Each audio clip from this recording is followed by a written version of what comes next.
What's happening, film friends? Dave the Film Junkie here. All right, Sunday, box office. Yes, late as always. Hey, I try, but it just doesn't work out. But I still do the box office videos. That's what's good. Before, I would just be like, it's already too late in the day. I'm not going to do it. But I figured, you know what? I like talking about the box office, especially in the past, 2 months. A lot of things have been telling about the last 2 months of the box office. Pretty much since Black Panther hit the box office. When it really started getting kicked into gear, you've really been noticing the movies week after week after week and the support that they're getting. So I've been paying close attention to it. And as soon, I don't know when I'm going to do it, but I'm going to do this breakdown talking about, these movies that have come out, and the demand and everything like that eventually. But we're still in, other movies coming out, and I just want to break it down with all these movies. But anyways, guys, that's besides the point. If you're new to my box office video, basically I give you the top 5 domestic earnings, but of course I do talk about the international because those are becoming studios and everybody are looking at those full numbers. So here we go, guys. Coming in number 5, the sleeper hit in all this madness that I saw not one TV spot, not one trailer, not one anything. I almost said a quiet. Oh, what's going on there, Dave? Anyways, I Can Only Imagine, and it made $8.3 million over the weekend and actually keeps getting into more theaters. The total that it's gotten is $69 million with a $7 million budget. Nobody's talking about it, though. That's what's so funny. Again, things that are very telling when it comes to the box office. Coming to number 4 and in its 8th week, yes, and that's why I said 2 months ago, Black Panther, and it made $8.4 million over the weekend, bringing that grand total, the domestic grand total of $665.3 million, and I think it's still just at it's pretty much at $1.3 billion now. Apparently it passed Titanic. This thing is, Black Panther cannot be stopped. Coming to number 3, one of the newbies over the weekend, Cock Blockers. That's what they originally wanted to call it, of course, because they have a fucking rooster right on there, but it just says Blockers. Heard good things about this, and it actually did pretty damn well domestically. It actually made its production budget back, which was $21.4 million it made and had a $21 million budget.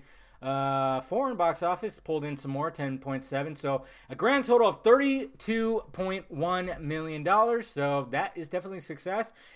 This movie looked like it was one of those movies within a movie that's not real because you got John Cena as a dad with a plaid shirt tucked in, and it just seemed really off and it looked really cheesy. But I've heard a lot of good things, so I'm going to have to check it out sometime, probably when it comes out of video. I don't know.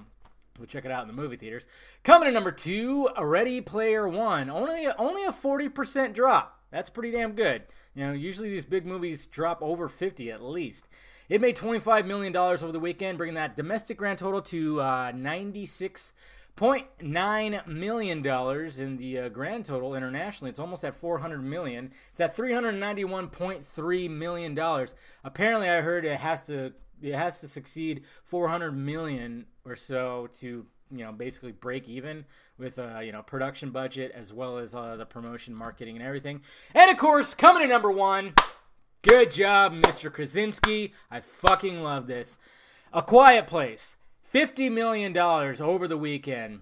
$17 million budget, so it's already a big success. $71 million total. And those are just rough numbers because there's it's just 50 and 21 for both of those box office. But this is what I love. This is what I absolutely love. This is pretty much this year's Get Out. And you got to wonder, is it going to get nominated for an Oscar? I mean, Emily Blunt fucking deserved it. She gave a great performance. So did Krasinski. I mean, it's all around just a great flick. If you haven't seen my review for it, it's on my channel, and it just makes me happy. I mean, you have Jordan Peele and you have John Krasinski, 2 comedy actors who all of a sudden just pretty much just put their stamp in. Hey, we're gonna be horror thriller directors. Our firstborn, huge success. And I mean, I tweeted that. It's making the rounds. A lot of people are totally agreeing with that.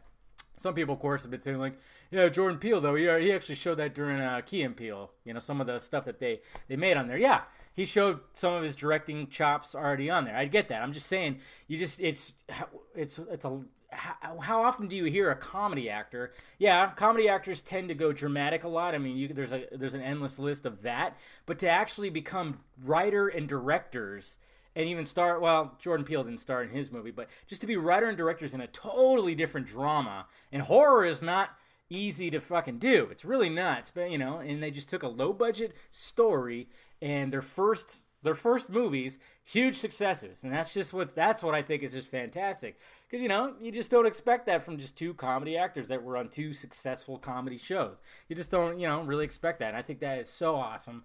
So there we go, guys. That is the Sunday box office report. Let me know what you saw down below in the balls area and what you thought about it. Hit that like, thumbs up button if you'd be so kind. Subscribe to my channel. Visit filmjunkie.com for all my content.